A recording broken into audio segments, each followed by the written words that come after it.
Bonjour tout le monde, bonjour à tous, I am your host, Alistair. Let's go over a few signs that showcases that you might be better off than you think. Listen, it is no secret that in order to have adequate and to reach your financial goals properly, you do need to have a budget. So you've heard this before, there's nothing new here, and you're probably going to hear it again. But the reason why you hear this a lot is because of how uncommon that happens. So already, if you have a budget, you are above the average person. Additionally, it's not just enough to follow the structure of a budget. You need to do a little bit more. A budget allows you to have an understanding of your finances, how much money comes in and how much money comes out. But you also need to be aware of your surrounding. So what does that mean? Checking in on your investment.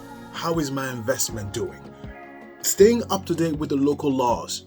Maybe a law might change that might affect your Airbnb, so to speak. Understand the political climate. Politics is how everyone makes their money. So having a grasp on your budgeting strategies is not enough. You need to supplement that with having a good understanding of your financial surroundings. Marketing strategies, marketing sciences, is designed to hijack your impulse control.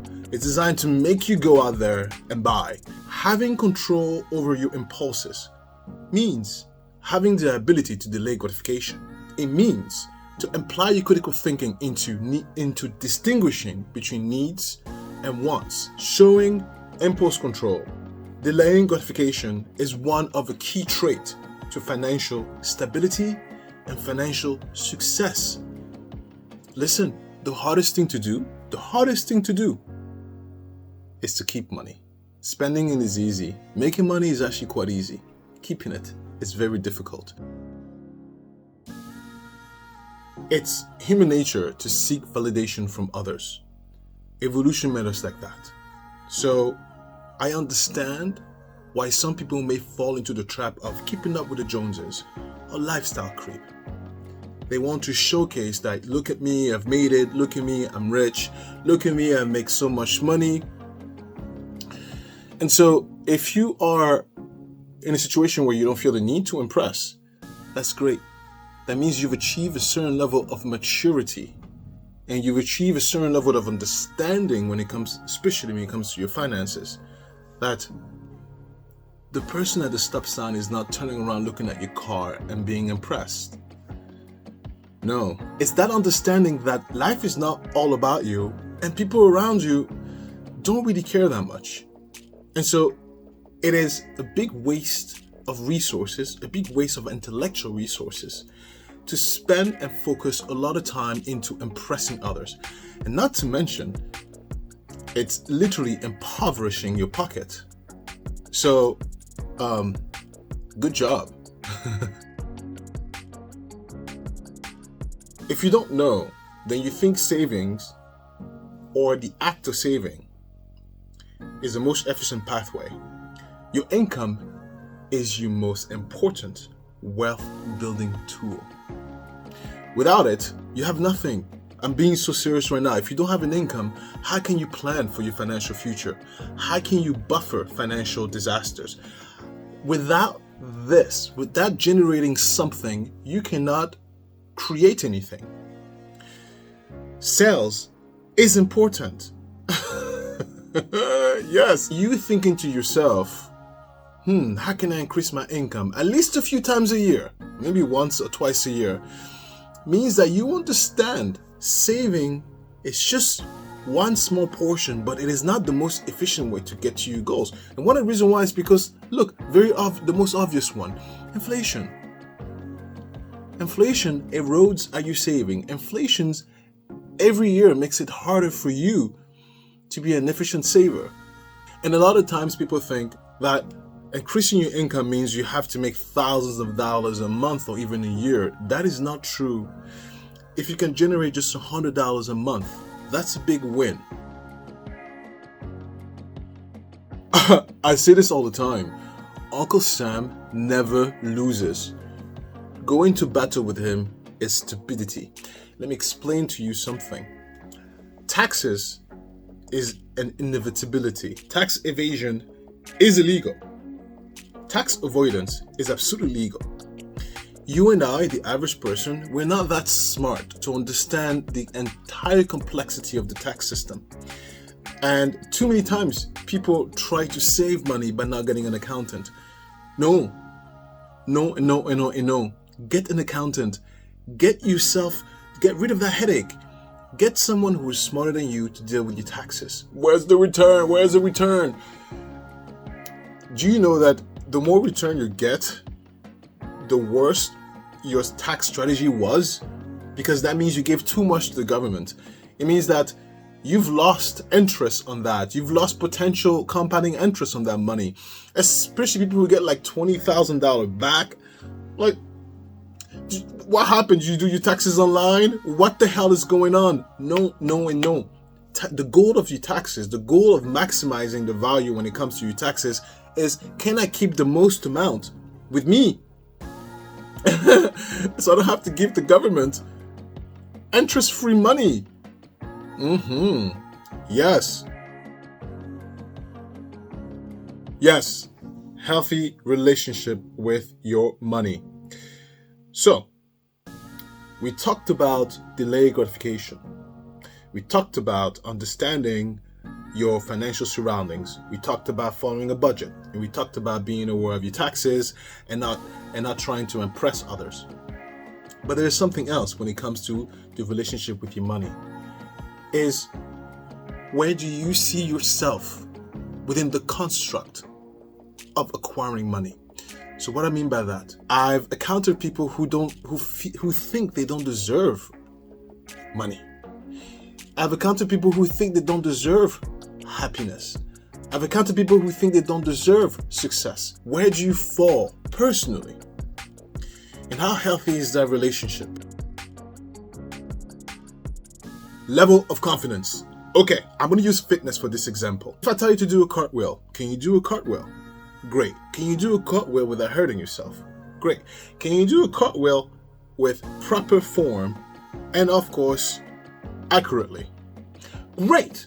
You have what we call in the industry fitness confidence. Let's bring this concept into this context. Easy.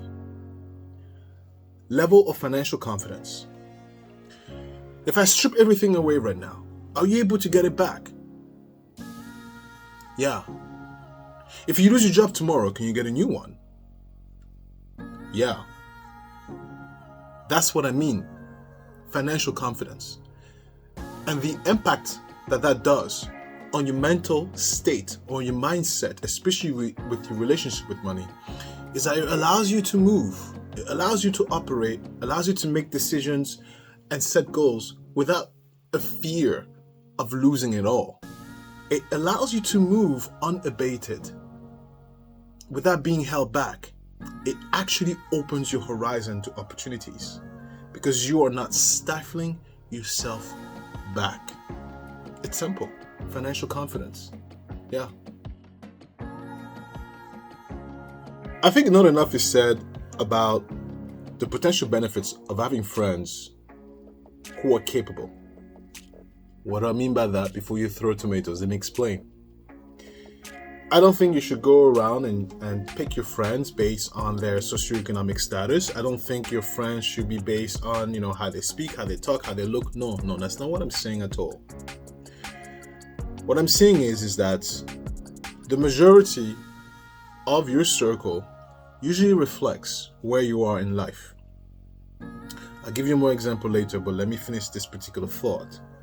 As you grow older, as you go up in experience, as you go up in your socioeconomic status, as you improve your financial stance, as you do better, you're going to meet people who are also going to want two things. Either the same thing, want and do better, or you're going to meet people who are already where you want to be.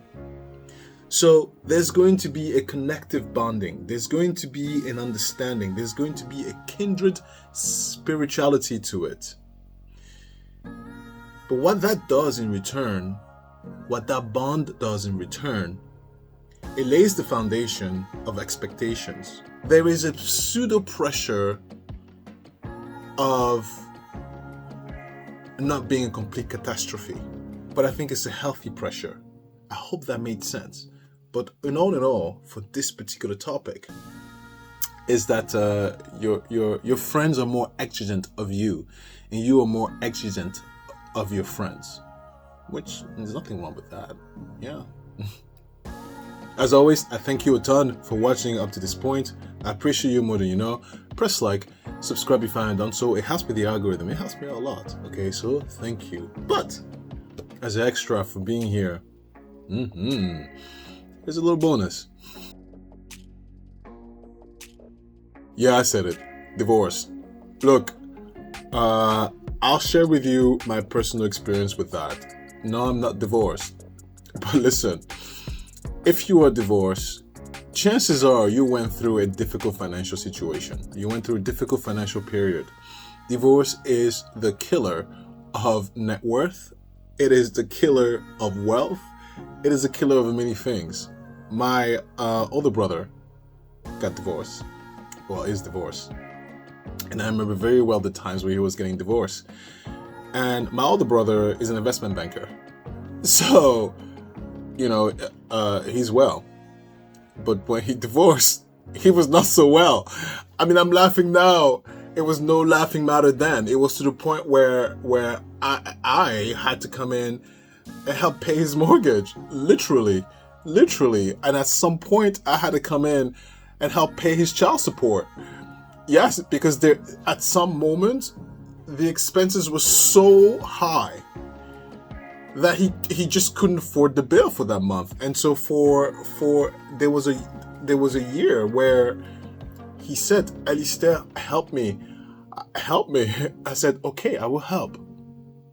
Yeah. The bills were very high. They lived in New York at a time, and he needed to buy her out of the house that they have. So you can imagine, it's New York, so you can imagine how expensive that was. And not only that, child support, spousal support, and she had her own job, by the way. She was a teacher, and she was tenured. She was being paid very well. So it's not like she was someone who was not working or destitute. No, she also had a good income, but he was making so much comparatively, and there was no prenup, and he had to pay. And then the lawyer fees alone was $300,000. Okay. And then the HOA fees alone is $2,000 a month. I mean, it's insane. It was the bill for the month was insane. And so by the time he was done working, he saw nothing of that money at the end of the month. Oh, and then you had to pay for his kids' summer camp, the kids' activities, my nephew's activities. I mean, it's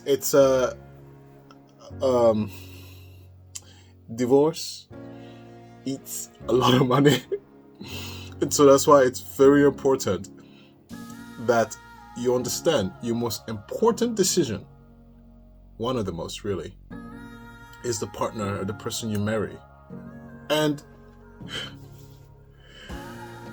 get a prenup. I know it sounds very unsexy like.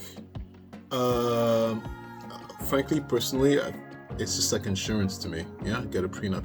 I know it sounds very unsexy like, and I know it's be like, oh my god, but we're together, we love forever. Data doesn't lie, right? 50% of people get divorced. So if you think your shit don't stink, great. So don't get a prenup, but don't be surprised if it happens, because 50% chance it will happen. Yeah. Thank you so much for watching.